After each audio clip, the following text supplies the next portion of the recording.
Hello दोस्तों, मैं आप सभी लोगों का अपने YouTube चैनल पर स्वागत करता हूं। दोस्तों, इस वीडियो के अंदर बहुत महत्वपूर्ण बातें करने वाले हैं। दोस्तों, जैसा कि आप जानते हैं कि कल रात को ही ये कांस्टेबल भर्ती का जो 14 तारीख की सेकंड शिफ्ट का पेपर था, ये कल इसको रात को फैसला किया गया है कि इसको रद्द कर दिया जाएगा। और इसको रद्द कर दिया गया है मतलब इसका जो परीक्षा है दोबारा होगी। चलिए दोस्तों, पहले पूरी खबर देख लेते हैं, उसके बाद इन बिंदुओं पर चर्चा करेंगे कि आगामी बचने के लिए क्या करना चाहिए, जो भी आवश्यक कदम होंगे। देखिए दोस्तों, 1.62 लाख अभ्यर्थियों से मजाक, 14 मई की दूसरी पारी की परीक्षा निरस्त, कांस्टेबल भर्ती परीक्षा पेपर लीक, केंद्र अधीक्षक सहित 8 हिरासत में, 27 मिनट में स्ट्रांग रूम से पर्चा बाजार में, झोटवाड़ा के दिवाकर पब्लिक स्कूल से निकाला गया। देखिए दोस्तों, नकल माफिया के खिलाफ सरकार के सभी दावों के बावजूद कांस्टेबल भर्ती परीक्षा का प्रश्न पत्र भी लीक हो गया। 14 मई को दूसरी पारी में दोपहर 3 बजे से शुरू होने वाला करीब पेपर जो है 11:46 से 12:13 बजे के बीच ही बाजार में आ गया। करीब 1:47 बजे पर्चा सोशल मीडिया के माध्यम से एसओजी के पास पहुंचा। एसओजी ने पड़ताल कर परीक्षा केंद्र बनाए गए झोटवाड़ा के दीवारकर पब्लिक सेकेंडरी स्कूल को खंगाल लिया, जहां से पर्चा लीक हुआ था। एसओजी ने सोमवार को मामला दर्ज कर परीक्षा केंद्र के अधीक्षक शालू शर्मा, सहायक अधीक्षक मुकेश कुमार शर्मा, परीक्षा करवाने वाली टीसीएस कंपनी के प्रतिनिधि राकेश व विक्रम और एएसआई रतनलाल को हिरासत में ले लिया है। वीक्षक मोहन की तलाश अभी जारी है, जिसने लीक किया था और जो था वो मोहन ही था। ये नए नकल विरोधी कानून में पहला मुकदमा। उस खुलासे के बाद डीजीपी एमएल लाठा ने दूसरी परीक्षा निरस्त कर दी है। परीक्षा में 1.62 लाख अभ्यर्थी बैठे थे। परीक्षा में हाल ही में लागू हुए नए नकल विरोधी कानून के तहत ये पहला मुकदमा दर्ज किया गया है। देखिए दोस्तों, हुआ क्या है, ये 11 बजे पेपर जो है केंद्र पर पहुंचा। 11:46 से स्ट्रांग रूम के पहले सीसीटीवी बंद कर दिए गए ताकि किसी को पता नहीं लगे कि पेपर गायब हो रहा है। उसके बाद 12:13 तक मतलब पेपर जिस प्रकार निकाला गया और उसको जिनको देना था उनको दे दिया गया। 12:13 पर सीसीटीवी कैमरे ऑन हुए। 1:47 तक एसओजी के पास 1:47 को पता भी चल गया कि पेपर लीक हो चुका है। 27 मिनट में पेपर के 33 पेज वायरल हुए। अभ्यर्थी गिरफ्तार। देखिए दोस्तों, हरियाणा के महेंद्रगढ़ निवासी अभ्यर्थी संदीप यादव 10 लाख रुपए में कांस्टेबल भर्ती परीक्षा का पेपर खरीदकर परीक्षा केंद्र पहुंचा था। सोमवार को पहली परीक्षा में आए अभ्यर्थी को सुरक्षा कर्मी ने प्रवेश द्वार पर ही गिरफ्तार कर लिया। उसके पास एक कागज पर 142 प्रश्नों के उत्तर लिखे थे। तत्काल 8 आरोपी पकड़े गए हैं, एक की तलाश है। प्रकरण से जुड़े सभी आरोपियों की पहचान कर ली गई है। अशोक राठौड़। आप देखिए दोस्तों, सबसे मेन चीज, चलिए मैं एक बार आता हूँ स्लाइड में। इधर से देखिए दोस्तों, अभी राजस्थान यूनिवर्सिटी में आज से पेपर होने वाला है। बीएससी पार्ट थर्ड का जो है फिजिक्स का पेपर है। ये देखिए, फिजिक्स बीएससी पार्ट थर्ड का पेपर सोशल मीडिया पे वायरल। फिजिक्स सेकंड का पेपर सोशल मीडिया पे वायरल।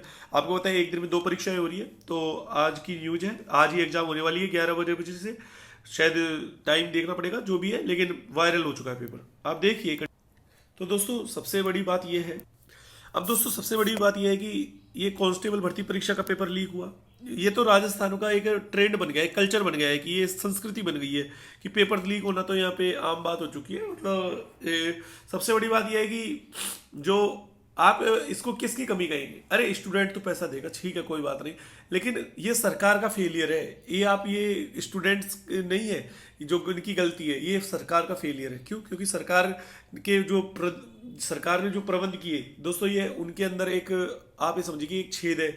इस प्रकार के ये छेद है, ये जो लोग ये कर रहे हैं, ये काम धंधा इस काम को कर रहे हैं। आप सोचिए दोस्तों, 1,62,000। दोस्तों देखो, आप ऐसे मत समझना, मैं आपको कुछ दिखाना चाहता हूँ। एक्चुअली में एक सेकंड रुकिए, मेरा खुद का जो एग्जाम था ना, वो 14 तारीख की सेकंड शिफ्ट में था। ठीक है, मैं आपको एडमिट कार्ड तक दिखा देता हूँ, एक सेकंड देखिए आप लोग।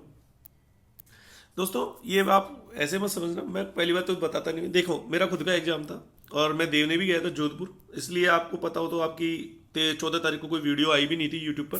ये देखिए, शिफ्ट 4 14 तारीख सेकंड पे शिफ्ट में, ये मेरा सेंटर था जोधपुर के अंदर। ठीक है, 3 से 5 बजे तक, बस मुझे इतना ही शो करना था। ये मेरा जो भी है ये मैंने आपको दिखा दिया है। आगे चलिए। अब दोस्तों बात ये है कि जो कि मैंने अभी आपको दिखाया, तो मेरे को इस चीज़ का दुख नहीं है कि चलो ठीक है कि भाई मेरा पेपर कैंसिल हुआ इसलिए मुझे दुख है। मुझे 1% भी दुख नहीं है। मुझे दुख इस बात का है केवल और केवल कि ठीक है, मैं तो मेहनती इंसान हूँ, मैं तो दोबारा एग्जाम दे दूंगा, और मेरे को तो इतना पता होता है कि जो एग्जाम अपन देंगे उस एग्जाम को अपन किस प्रकार निकालना है, उस चीज़ की टेंशन नहीं है। लेकिन दोस्तों बात ही होती है, आप देखिए जोधपुर क्या इस वक्त राजस्थान का जो तापमान है, आपको पता है सभी को 45 से लेकर 48 तक चल रहा है। वहाँ पे नंगे पैर मतलब एक तरीके से एंट्री के लिए इतना, मतलब एक तरीके से खतरनाक कानून थे, रूल थे कि भाई अंदर बिना चप्पलों के जाना है। और उसके अलावा टी शर्ट पहनी हुई होनी चाहिए, अगर कोई शर्ट पहन के आया है तो उसकी शर्ट तक उतरवा दी गई। मैंने देखा गर्ल्स को तक को देखा, बेचारी गर्ल्स के साथ क्या कंडीशन हो रही थी, उनकी सलवार जो दुपट्टा होता है वो हटवा दिया गया, और बहुत सारी चीज़ें हमने देखी वहाँ जाके। लेकिन दोस्तों फिर भी एक मन में यही आस थी कि चलो ठीक है, किसी भी प्रकार जॉब लग जाए। दोस्तों मैं तो केवल एक एग्जाम जो है केवल इसलिए देने चाहता हूँ ताकि पेपर का पैटर्न पता लगे कि भाई एग्जाम में पूछा क्या जाता है। एक बच्चों को अगर अपने को गाइड भी करना हो तो अपन बता सकें कि किस प्रकार का वहाँ पेपर आता है। तो लेकिन दोस्तों इस तरह एग्जाम की धज्जियां उड़ा दी जाती है। और सबसे मेन चीज एक बात बताइए, पेपर जोधपुर में, सॉरी जयपुर में लीक हुआ। अब जोधपुर वाले बच्चे या फिर और जहाँ पे जिनका सेंटर है उन बच्चों का क्या दोष है? अब 300 400 एग्जाम का डिस्टेंस आता है दोस्तों, बसों से जा नहीं सकते इतनी गर्मी के अंदर, इतनी गर्मी के अंदर पानी की व्यवस्था नहीं सरकार की तरफ से, हमें पता है किस प्रकार की व्यवस्था की गई। लेकिन मैं यहाँ पे गिड़गिड़ा नहीं रहा हूँ कि हमारा पेपर लीक हुआ, लेकिन बात यह है कि दोस्तों अब जो समय है वो इस प्रकार का आ गया है। क्या रीट 2022 आपकी जो है ये एक तरीके से सेफ रह पाएगी? मैं रीट 2022 की बात कर रहा हूँ, 21 का तो ठीक है, जो भी था लेवल 1 लेवल 2 हो गया, जो होना था लेवल 1 को नियुक्ति मिल जाएगी 25 तारीख को, कोई बात नहीं, उन लोगों को कोई प्रॉब्लम नहीं है। लेकिन दोस्तों क्या रीट 2022 सेफ है आपकी? मैं आपको गारंटी दे रहा हूँ कहीं ना कहीं पेपर लीक का ये फिर गड़बड़ होगी। क्यों? क्योंकि सरकार के अंदर जब तक फॉल्ट्स रहेंगे, पेपर माफिया और जो वीक्षक है ये जब तक मिले रहेंगे, जब तक कुछ नहीं हो सकता इन चीज़ों का।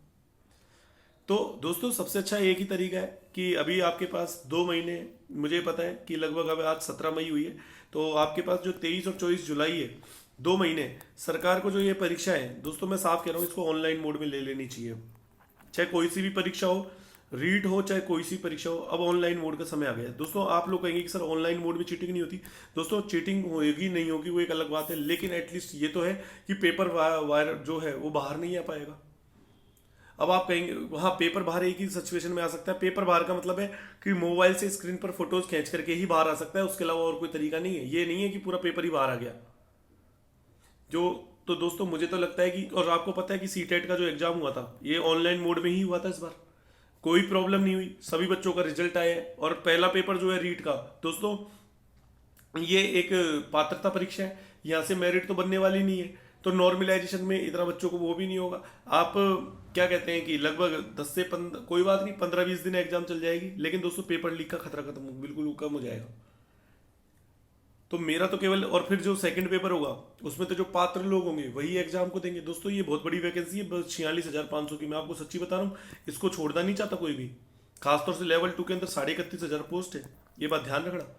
इसके अंदर दोस्तों खूब पेपर, यदि वास्तव में सर थोड़ी सी बहुत भी ढिलाई कहीं देखने को मिली तो इस पेपर का आउट होने से कोई नहीं रोक सकता, मैं बता रहा हूँ आज आपको ये बात। लेकिन अच्छा यही होगा कि अब जो है पेपर ऑनलाइन मोड पर ही होने चाहिए राजस्थान के अंदर भी। जब एसएससी, रेलवे, ये दोस्तों इतनी बड़ी बड़ी रिक्रूटमेंट्स का जो एक एजेंसी है, मतलब एक संस्थाएं हैं, ये खुद अपने एग्जाम जब ऑनलाइन मोड पे करवा रही है, तो राजस्थान में क्या प्रॉब्लम है? और आपका ऑब्जेक्टिव ही तो पेपर हो रहा है, सब्जेक्टिव पेपर हो जहाँ पर आपको थ्योरी लिखना हो तब तो ठीक है, आप करवाइए ऑफलाइन एग्जाम। लेकिन दोस्तों जब ऑनलाइन एग्जाम, जब ऑब्जेक्टिव पेपर हो रहा है, 4 ऑप्शन का खेल हो रहा है, तो प्लीज़ आप, हम सरकार से यही उम्मीद करेंगे कि अब ऑनलाइन मोड पर एग्जाम हो, ताकि सब कम से कम ये जो पेपर आउट की समस्या का निस्तारण हो सके। और सबसे बड़ी बात ये होगी कि ऑनलाइन के अंदर दोस्तों परीक्षा होगी तो सेंटर ज़्यादा दूर देने की जरूरत नहीं है, सबको अपना होम डिस्ट्रिक्ट मिल सकता है आसपास का। जोधपुर वाला बच्चा जोधपुर में दे सकता है, जयपुर वाला जयपुर में दे सकता है, भरतपुर वाला बच्चा जयपुर आकर के देख, अगर भरतपुर में सेंटर है तो भरतपुर, कहीं और हो तो जयपुर। कम से कम उस भरतपुर वाले बच्चे को या अलवर वाले बच्चे को अलवर में एग्जाम हो जाएगी।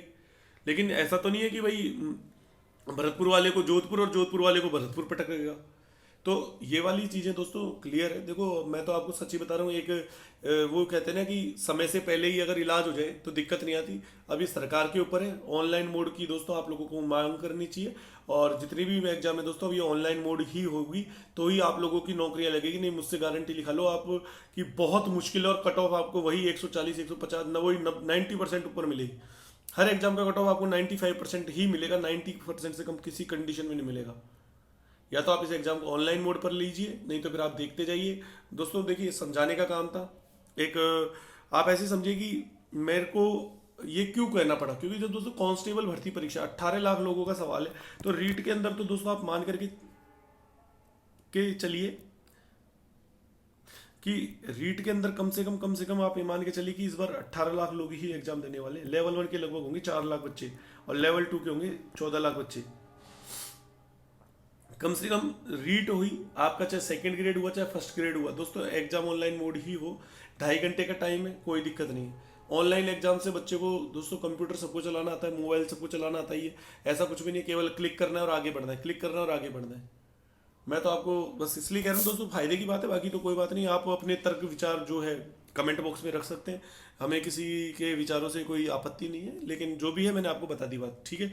और दोस्तों रीट 2022 की जो नियुक्ति है, वो सॉरी 21 की जो नियुक्ति है, ये मैंने गलत लिख दिया, ये 21 है, ठीक है।